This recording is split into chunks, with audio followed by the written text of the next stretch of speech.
night sky over Beirut continues to glow orange as relentless Israeli airstrikes hammer the Lebanese capital, even as thousands of civilians are now being forced out of their homes, driven into uncertainty.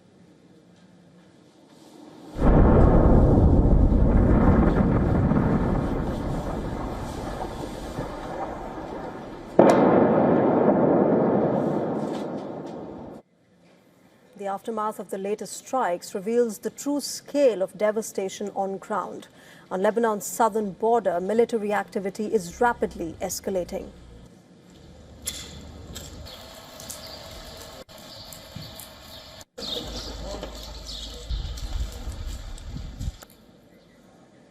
Israel says its troops have now launched limited ground operations against Hezbollah positions in southern Lebanon, a move that it claims is aimed at strengthening its forward defensive lines, while also trying to weaken Hezbollah strongholds. The IDF has revealed video footage as well, showing its troops operating inside southern Lebanon. The Israeli military claims its forces have pushed as much as 9 kilometers into Lebanese territory, setting the stage for a possible larger ground advance, supported by artillery barrages and heavy firepower.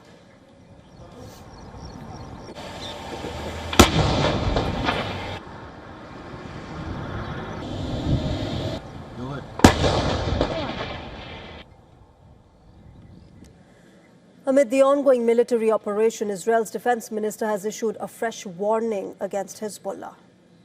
Hezbollah will pay heavy prices for its aggression and activity in the Iranian axis to destroy Israel. Those who want to destroy have been destroyed and will be destroyed.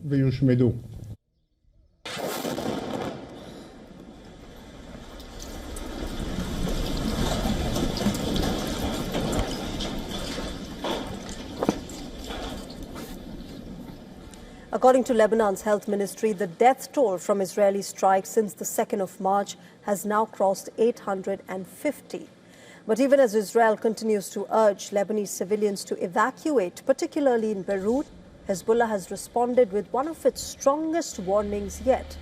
The group says it is preparing for a long and brutal confrontation with Israel, one that it calls an existential battle.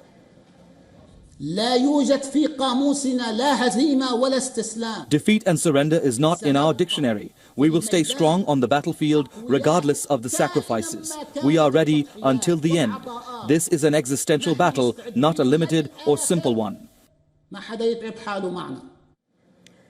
According to Israeli media reports, despite the IDF's current advances, Israeli forces are still far from reaching the Litani River. This river flows from east to west, running parallel to the Israel-Lebanon border. After the Second Lebanon War in 2006, the United Nations had established this area between the Litani River and Israel-Lebanon border as a de facto buffer zone, effectively separating Hezbollah positions from Israel. A boundary that remains strategically significant even 2 decades later, because back in 2006, despite its military superiority, Israel had failed to defeat Hezbollah.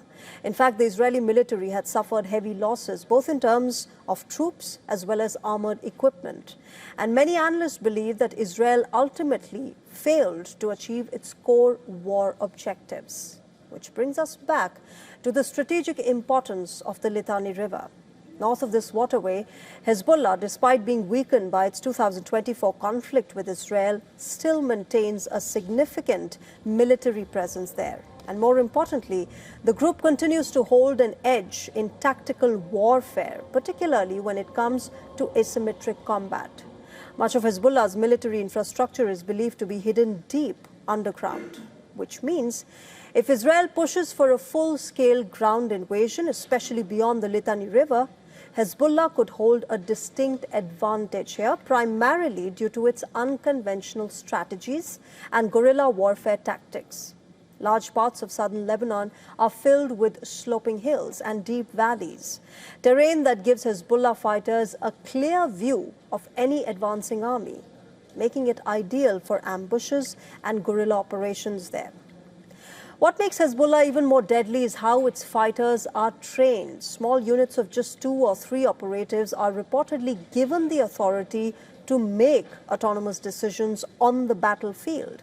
So in practical terms, this means a team can set up a weapon system, launch an attack, and disappear from the area in as little as 28 seconds.